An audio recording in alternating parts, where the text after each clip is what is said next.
Hello guys! Try kong gagawa ng banana cake gamit ang saging na saba. We're going to mash the banana.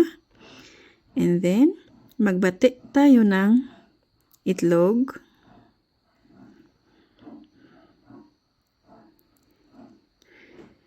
Tapos, mag-add tayo ng ating butter.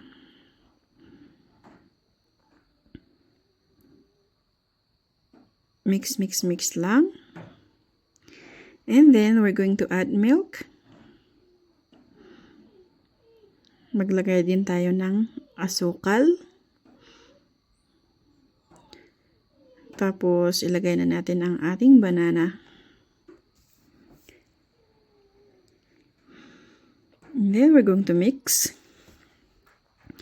And add natin ang ating flour. Mix ng konti. Tapos, ilagay na natin ang ating baking powder. And since excited na silang kumain, na-slice na nila, nakalimutan kong videohan, kaya ito na lang na air fry na banana cake ang ating ipapakita.